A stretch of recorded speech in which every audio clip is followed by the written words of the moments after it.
Agent of Wool, Hazmat 34. This is report on conditions. This week, we'll take you to a traffic collision with Extrication, and we'll also get a glimpse of the yearly wildfire preparedness exercise that occurred last week.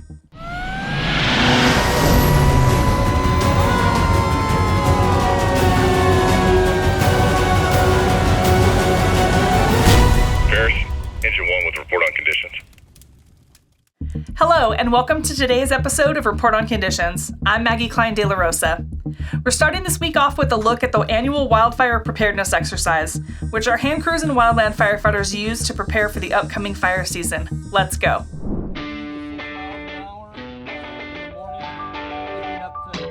On Tuesday, April 29th, your CalFire Riverside County Fire Department took proactive steps to prepare for the upcoming fire season and hosted its annual fire preparedness exercise at the Ingalls Event Center in Norco. This critical training event certifies hand crews and Type 3 engine companies, ensuring they're ready to face the high demands of wildfire season. Some trainings that were highlighted throughout the day were tool-out inspections, timed hikes, fire shelter deployment drills, hand line construction, and hose lay evolutions. Hand crews from Norco, Eau Claire, Batista, and Los Pinos participated, alongside Type 3 engines and support from the California Conservation Corps. These comprehensive drills gives CalFire leadership the chance to evaluate operational readiness, test equipment, and ensure full compliance with safety standards.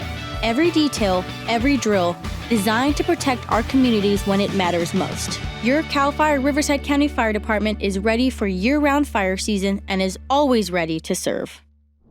Let's look at the call statistics from May 5th through May 11th. During that time, your firefighters responded to a total of 4,086 calls for service. Of those calls, 3,181 were medical emergencies and 99 were fire-related calls. Here's a look at a few of those incidents. On Tuesday, May 6th, firefighters were dispatched to multiple reports of a truck on fire on eastbound Interstate 10 near the Cactus City rest area. The first arriving engine reported one semi-truck fully involved in fire and requested an additional water tender for water needs. The fire was contained to the semi-truck after approximately 30 minutes, and firefighters were on scene for about 90 minutes working on overhaul and full control. There were no injuries to the semi-driver or firefighters. On Saturday, May 10th, multiple 911 reports of a vegetation fire were received in the 32,400 block of Stoneman Street in Lake Elsinore. The first engine on scene reported a 50 by 50 spot of heavy vegetation burning at a slow rate of spread. Additional engines and water tenders were requested to help mitigate the fire. The fire was contained to a quarter acre of vegetation and debris after about 90 minutes. No injuries to firefighters or civilians were reported. On Sunday, May 11th, firefighters responded to a traffic collision that occurred at the intersection of Van Buren Boulevard and Clay Street in the city of Jurupa Valley. The first arriving engine company officer confirmed 3 heavily damaged vehicles involved, with a total of 4 patients needing assistance. Utilizing the jaws of life, 1 trapped patient was extricated from their vehicle. In total, 2 patients sustained moderate injuries and 2 sustained minor injuries. All were transported to local area hospitals for continued treatment. The Riverside County Sheriff's Department is investigating the incident.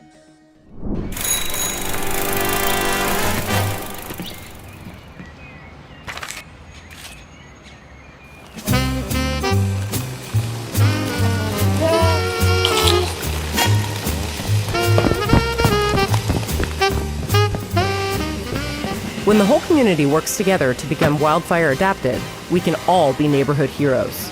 Learn how you and your neighbors can become a fire-adapted community at readyforwildfire.org. That's all for this week's Report on Conditions.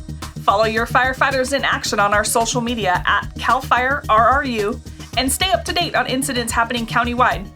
If you caught any great footage of our firefighters at work or out in the community, send them to us at rrupio@fire.ca.gov. On behalf of your Public Affairs and Community Education Bureau, I'm Maggie Klein de la Rosa. Thanks for watching.